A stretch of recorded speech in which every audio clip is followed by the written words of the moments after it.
개신교 주요 교단과 출판사 교재 200건을 대상으로 모니터링을. 그거는 무슨 얘기를 하는 겁니까? 설거지는 네가 해. 이 얘기를 하는 겁니다. 우리 교회에서는 불만을 제기하는 여성이 없어요. 이미 그들의 자리가 비워져 가고 있기 때문이다. 주일학교에서 누구의 요구와 누구의 욕구에 응답하는 교육의 장을 만들어가고 있는가를 고민해볼 필요가 현재 개신교인들은 젠더 평등, 사회적인 약자 차별에 있어서 일종의 인지 부조화를 경험하고 있구나. 모니터링 개요를 좀 말씀을 드리면요. 개신교 주요 교단과 출판사 18곳의 아동 청소년 교재 200건을 대상으로 모니터링을 진행을 했습니다. 주요 인물의 등장 횟수를 또 확인을 해봤어요. 교재 안에 등장하는 인물들 중에서 젠더 고정관념이 반영된 인물을 세어봤더니 전체 인물이 1648명이었는데 그 중에서 156명 여러 인물들이 등장을 하고 성비를 좀 분석을 해봤더니 여성이 말하는 경우가 135명 그리고 남성은 419명 주로 말하는 화자가 이제 남성이 거의 한 75% 정도를 차지하고 있음을 확인을 했습니다. 성평등 사례는 106건이 발견이 됐고요. 성차별 사례는 489건이 발견이 돼서 압도적으로 성차별 사례를 많이 확인할 수가 있었습니다. 가장 많이 등장하는 성차별 사례 유형은 젠더 고정관념 강화, 두 번째로는 성별 대표성이 불균형한, 다음으로는 정상가족 이데올로기를 강조하는 그런 사례가 그 다음으로 많이 발견되었습니다. 일단은 직업군에서 젠더 고정관념이 등장하는 것을 반영되어 있는 것들을 확인할 수가 있었어요. 남성은 주로 전문 직종이나 좀 근력을 많이 이용해야 되는 그런 직종으로 많이 등장을 했고요. 여성의 경우에는 간호사나 교사나 이렇게 아이들을 돌보는 역할로 많이 등장하고 있음을 확인할 수가 있었습니다.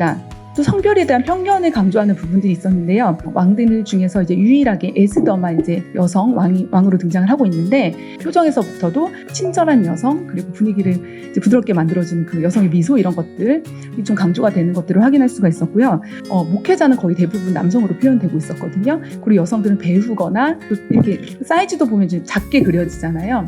이런 식으로 성별 유기가 좀 강조가 되는 그림들이 있었고요. 또 젠더 폭력에 대한 잘못된 통념을 강화하는 부분들도 있었는데요. 최근에도 막 언론에서 성폭력 사건을 다룰 때 비일상성을 강조하지 말자는 이야기를 하고 있잖아요. 근데 여기서도 마찬가지로 가해자가 특별히 범죄하는 사람이 따로 있는 것처럼 이렇게 좀 그려진다는 부분도 있었고요. 소중한 몸을 관리해야 된다라는 것들을 이야기하면서 피해자들에게 그런 성폭력의 책임이 있다라는 뉘앙스를 주는 부분들이 있었고, 성경에서 남성 인물이 나올 때 무슨 아저씨 이런 표현 잘 안 하잖아요. 근데 이제 아주머니로, 도르 아주머니 이렇게 표현하는 것들을 확인을 했고요. 지금 되게 다양한 가족 형태가 있고 부모님과 살지 않는 혹은 부모님이 신앙생활을 하지 않는 그런 주일학교 아이들도 있을 텐데 이제 부모님과 하는 활동들이 이렇게 명시가 되는 경우에 이것도 되게 다양한 가족들을 고려하지 않는 거라는 이야기들을 많이 나눠주셨었고요. 그리고 남성만 등장하는 이미지 사파들 그리고 장애인에 대한 이제 비하와 부정적인 인식을 강화하는 부분들도 있었습니다. 하단에 보면은 되게 무력하고 무능한 존재로 이렇게 그려지는 것들도 확인할 수가 있었습니다. 어떻게 보면은 되게 사소해 보일 수도 있는 부분이지만 젠더 고정관념이 사실 우리 사회의 그 성차별의 굉장히 원인이 되는 것이라고 생각이 들기 때문에 되게 중요한 지점이고 개선이 필요한 부분이라고 생각이 들고요. 저희 기독 시민들의 성인지 감성도 분명히 달라지고 있고 이것에 대해서 되게 문제 제기하고 또 컴플레인하고 이런 과정을 통해서 좀 그런 부담으로 받아들여져야지 이게 변화가 시작이 될 수 있겠구나라는 생각이 좀 들었습니다. 우리는 그 누구에게도 설거지는 여자만 해야 돼라고 얘기하지 않습니다. 설거지는 다 같이 하는 거라고 가르치고 있지 않습니까? 그걸 명시적 교육과정이라고 합니다. 그런데 여기 저랑 같이 사는 남자가 앉아 있습니다. 설거지를 하다 보면 허리가 아프다고 합니다. 왜 허리가 아플까요? 높이가 안 맞아요. 싱크대 높이는 누구한테 맞춰져 있을까요? 여자한테. 그것도 160 정도 되는 여자한테. 그러니까 170 넘는 남자는 허리가 아프겠죠. 그거는 무슨 얘기를 하는 겁니까? 설거지는 네가 해. 이 얘기를 하는 겁니다. 그러니까 제가 말씀드리고 싶은 두 번째가 내재적인 교육과정입니다. 은밀하게 이루어지는. 자, 여러분 교회를 가보세요. 교회를 가보시면 기저귀 교환대 어딨죠? 거기에 대해서 아무도 이상하다고 얘기하지 않지 않습니까? 기저귀는 여자가 가는 거야 라고 가르치고 있다는 거죠. 그게 잠재적인 교육과정이에요. 근데 이거는 있잖아요. 말로 하지 않아요. 아무도. 근데 우리는 그냥 배워요. 자기도 모르게 학습하는 것들 있죠. 큰 교회 안에는 있잖아요. 중등부도 되게 다양합니다. 꼭 거기에 좋은 이름을 붙이고 싶어요. 그런데 거기에 무슨 얘기가 붙느냐. 디모데, 또 다윗, 노아, 사무엘, 사울 뭐 다 나와요. 여자 이름은 한 명도 없어요. 근데 중등부에는 여자도 있죠. 그러면 이 안에서 여자는 나는 누구인가를 어디에서 물어보고 어디에서 습득할 수 있는가? 세 번째는 영의 교육 과정입니다. 가르쳐지지 않지만 가르쳐지고 있는 과정. 자녀들아 부모에게 순종, 주 안에서 부모에게 순종하라. 그쵸? 알죠? 그 뒤에 뭐라고 나와 있는지 아세요? 부모들아 자녀를 노엽게 하지 말라. 뒤에 것도 중요하잖아요. 근데 앞에 거가 마음에 맞는 거죠. 그러니까 뒤에 건 안 가르쳐요. 그러면서 왜 자녀들아 순종하라 이것만 가르치는 것처럼 여자들아 잠잠하라 남자는 여자의 머리니라 굉장히 선택적인 문자주의로 가르치면서 성경에 나와 있잖아. 그런 게 있는데 그런 식으로 안 가르치는 부분들이 너무 많습니다. 그게 영의 교육 과정입니다. 반대로 어떻게 하냐면은 여성 지도자도 있다. 성서에 미리암 그녀가 우리는 주로 누구를 기억합니까? 문둥병에 걸렸다. 미리암은 홍해를 건너고 나서 처음으로 노래를 선창한 사람입니다. 건배사를 누가 합니까? 제일 높은 사람이 하죠. 리더였습니다. 훌다 이름을 모르는 사람이 너무나 많습니다. 따라서 여기 훌다를 모르는 사람이 여자도 지도자가 될 수 있다고 생각하겠습니까? 우리를 둘러싼 건 이렇게 강고하고 경고합니다. 그래서 일일이 얘기하는 것도 중요하지만 내가 먼저 깨어나는 것도 되게 중요합니다. 깨달았으면 바뀔 수 있습니다. 조금씩 두드리다 보면 언젠가는 깨어날 것이다. 단지 저희가 2018년도에 개소를 했는데요. 2018년도부터 22년도까지 접수받은 교회 성폭력 상담 건만 299건입니다. 피해자는 333명입니다. 피해자의 성별은 어느 정도 될까요? 333명 중에 98%인 328명이 여성이었고 남성은 2%인 5명. 가해자로 지목된 분은 304명이었는데 남성은 303명.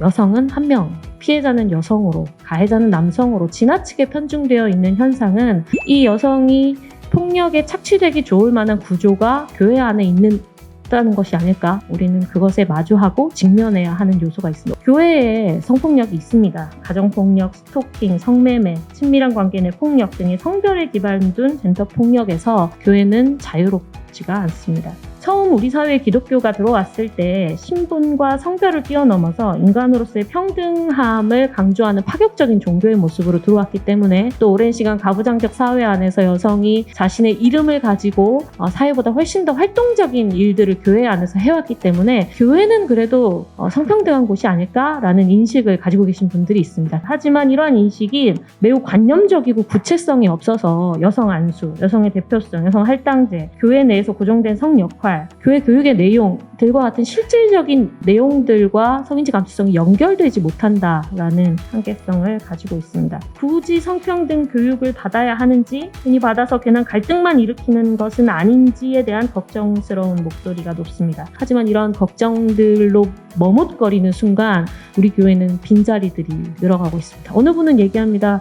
우리 교회에서는 불만을 제기하는 여성이 없어요. 불편함을 호소하는 여성들이 없어요. 저는 이미 그들의 자리가 비워져 가고 있기 때문이다 라고 생각합니다. 우리가 그들의 목소리를 듣지 않아서 사라져서 조용한 건 아닌지 다시 한번 생각해 봐야 될 점이라고 생각합니다. 성평등한 교회 교육을 위해서 무엇이 필요할까요? 성평등한 많은 분들이 이미 얘기해 주셨지만 여성의 서사가 더 필요합니다. 성경은 특정한 시대와 공간 안에서 역사적인 정황 속에서 형성되었습니다. 남성만이 제사장이 될 수 있고 총회 구성원이 될 수 있었던 이야기에서 기술되었죠. 하지만 이러한 이야기들이 그대로 가부장적 관점 안에서 해석되어질 때 오늘날 성경을 독자들은 신앙과 우리의 삶이 분리되어지는 것들을 느낍니다. 성경의 가부장적 역사 배경을 넘어서 오늘의 우리에게 신앙의 본질이 전달되기 위해서는 그동안 관심에서 벗어났던 성경의 여성 인물들이 더 이야기되어야 합니다. 여성 혐오적이거나 차별적인 성경의 기술과 표현들이 재해석되어야 합니다. 이러한 것들이 전달되고 의사소통을 함께 모으는 그 과정마저도 섬세하고 따뜻해야 된다라고 생각합니다. 왜냐하면 배우고 서로 나누고자 하는 내용 자체가 인권 지향적인 것이기 때문에 어떻게 하면 누군가도 배제하지 않고 함께 갈 수 있을까에 대한 방법론의 고민이 필요하다. 참 오늘날에 우리가 주일학교에서 누구의 요구와 누구의 욕구에 응답하는 교육의 장을 만들어가고 있는가를 고민해볼 필요가 있습니다. 이렇게 수직적인 구조, 성인 교육자는 이제 어린이 청소년들을 보호하고 관리하는 그리고 가르치는 주체로, 그리고 학습자인 어린이 청소년은 수용하기만 하고 보호받는 대상으로만 여긴다면은 이런 구도에서는 성평등한 교육이 일어날 수가 없습니다. 먼저 성평등한 교육의 장을 만들기 위해서는 권력을 돌아봐야 합니다. 먼저는 우선 교육자와 학습자의 관계라는 것을 돌아봐야 할 것입니다. 교육자가 지시를 하고 학습자는 지시를 받는 수직적인 관계에 놓여 있음을 인식을 하고 이 경계를 허물고 서로 배우는 상호작용을 어떻게 주고받을 수 있을지, 그리고 함께 성장하는 관계를 지향하는 장을 어떻게 만들 수 있을지 고민해 봐야 할 것입니다. 그리고 또한 이 교회학교의 특징은 다양한 연령대의 어린이 청소년들이 한데 있다는 것입니다. 또 교육자와 학습자 간의 나이 차이에 대한 권력도 인지를 해야 됩니다. 나이에 따라서 어떤 기대하는 행동들도 있기도 하죠. 선배니까 이래야지, 후배니까 어리니까, 이런 관점들이 있는지 돌아볼 필요가 있습니다.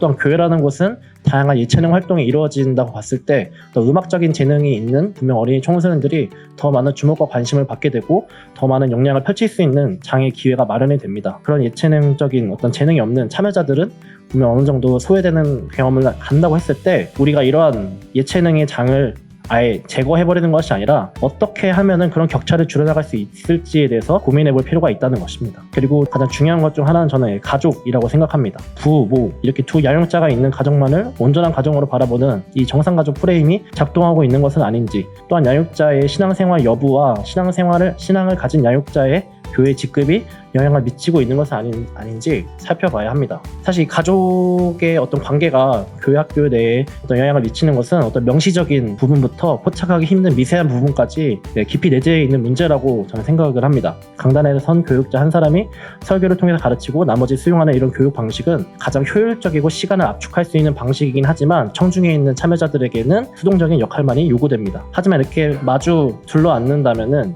어떤 가능성을 마련해 줍니다. 이 성경의 텍스트를 함께 읽으면서 각자가 느낀 생각과 경험들을 나눌 수 있는 장으로 마련해 볼 수가 있습니다. 특별히 어떤 본문들을 가져오느냐도 중요할 것 같습니다. 어떤 질문들, 예수의 제자들의 여성들 없었을까? 이런 질문들을 통해서 본문을 다르게 볼 수 있는 질문들을 함께 나누면서 수평적인 자리에서 서로의 이야기를 나누는 자리는 분명 성평등한 주체로 자라날 수 있도록 도와줄 것입니다. 우리가 기독교에서 제일 중요한 가치 중에 하나가 우리 사랑의 종교라고 말하잖아요. 사랑의 종교만큼이나 구약 이스라엘 민족의 역사에서 굉장히 중요한 가치 중에 하나가 평화라고 하는 샬롬이라는 것 아세요? 평화라고 하는 건요, 다시 말해서 관계의 회복이에요. 신과 인간, 인간과 인간의 깨어지고 틀어지고 왜곡된 관계, 우리 안에 잘못된 구조를 인식하고 바로잡는 재구성해 나가는 과정을 우리는 평화라고 말할 수 있을 것 같아요. 그런 의미에서 평등은 좀 더 넓은 거시적인 관점에서 본다면 평화라고 하는 말로 우리가 다시 한번 말해볼 수 있지 않을까라는 생각이 듭니다. 그렇다면 교회 교육에서 모두가 평등한 이러한 샬롬의 교육이 이루어지지 못하는 이유가 뭘까? 그 근원에는 그동안에 한국교회가 안고 있는 그 성공과 물질주의적 가치, 이분법적인 세계관, 그리고 이로 인해서 배타적인 태도, 특별히 우리가 알고 있는 남성 목회자 중심의 위계적이고 권위적인 가치가 우리 안에 너무나 깊숙하게 맞물려 있다라고 하는 사실입니다. 제가 작년에 했었던 설문조사하고 관련해서요, 저희가 어떤 질문을 맨 처음에 물어봤냐면 비개신교인이나 개신교인들한테 동등하게 사람은 존재 자체로 존엄하기 때문에 평등하냐? 라고 하는 인식에 대해서 어떻게 생각하는지를 질문을 드렸어요. 그랬더니 개신교인의 거의 80%가 그렇다라고 대답을 했고요. 비개신교인은 70%가 그렇다라고 답변했어요. 다시 말해서 기독교인이요, 비기독교인보다는 훨씬 인간에 대한 존엄, 그다음 평등의식에 대한 의식 자체는 되게 긍정적이에요. 한국 사회에서 여성의 지위와 평등 정도에 대해서 물어봤을 때 개신교인이 비개신교인보다 훨씬 평등해 라고 답변을 많이 해주셨어요. 근데 인식은 그렇게 하고 있는데 그 다음에 이어지는 질문에서 여성들이 가사에 그 다음에 또 육아에 더 능숙하냐 라고 하는 질문을 했을 때 안 믿는 사람보다 믿는 사람들이, 다시 말해 개신교인들이 당연히 그렇지 라고 생각해요. 다시 말하면 인간은 더 평등해, 그 다음에 여성도 지금 굉장히 평등한 인식 구조 안에 살아가고 있어 라고 말은 그렇게 표면적으로 하고 있지만 어떤 여성의 역할이라든가 성적 고착화라든가 이 어떤 성 역할의 개념에 있어서는 훨씬 더 비개신교의 인식보다는 낮은 인식을 갖고 있다라고 하는 지점인 거예요. 어찌 보면은 우리가 인식하고 있는 바와 실제 생활에서의 괴리가 비개신교인보다 훨씬 더 크게 나타났다라고 하는 지점이에요. 그러니까 당위적으로 무슨 말을 해야 되는지 정답은 알고 있는데 이것을 실천하는 차원에서는 그렇지 않다라고 하는 거죠. 그다음에 이것이 교육 현장에서도 그대로 나타나고 있는 걸 우리가 알 수 있다는 거예요. 그 결과 현재 개신교인들은 젠더 평등, 그다음에 노숙자, 장애인들 어쨌든 사회적인 약자 차별에 있어서 일종의 인지 부조화를 경험하고 있구나라고 저는 판단을 내리고 있습니다. 한국 교회가 다음 세대에 대해서 관심한다고 한다면 진정으로 고민해야 될 것은 주일학교에서 교리 교육을 넘어서서 성경적 가치의 진짜 본질이 뭔지, 모든 존재의 존엄, 그리고 그것을 올바르게 보지 못하게 하는 구조가 무엇인지 분별하는 그런 성찰의 힘이 있지 않을까라고 하는 지점입니다. 어린 학생부터 나이가 많으신 권사나 장로님이 함께 자신의 생각을 같이 나눌 수 있는 공론의 장이 교회에서 하나둘씩 많이 만들어졌으면 좋겠다 기대해 봅니다. 감사합니다. 우리가 내용과 문화와 이런 것들을 얘기를 좀 많이 중점적으로 했잖아요. 그 집필진을 구성하는 단위들에게 매뉴얼이나 대안을 좀 제시해도 좋겠다. 교회 교육, 교재, 집필 매뉴얼 같은 그런 게 좀 있으면 좋겠다. 교육은 신학 밑에 존재합니다. 신학이 바뀌지 않으면 교육은 절대 바뀔 수 없습니다. 그래서 균열을 내는 작업이 필요하다는 얘기를 하고요. 되게 좋은 교재들을 번역해서 가지고 오는 경우가 되게 많은데 1차적인 목표는 성경적 가치관이에요. 그래서 젠더 평등적인 것에 큰 관심이 그렇게 없어요. 여성주의적으로 생각한다는 것 자체가 여성의 권리를 넘어서서 모든 어떤 주변화되고 억압되고 배제된 자들의 소리가 함께 어우러질 수 있는 장을 어떻게 만들어갈 것인가. 왜냐하면 하나님 나라가 그곳에서부터 시작이 되었다라고 하는 그 본질적인 것들을 다시 수면 위로 올리는 작업이 되게 중요하지 않을까? 낮은 걸음, 느린 걸음이긴 하지만 저희가 이러한 과정들이 마중물이 될 수 있으리라고 믿고 기대합니다.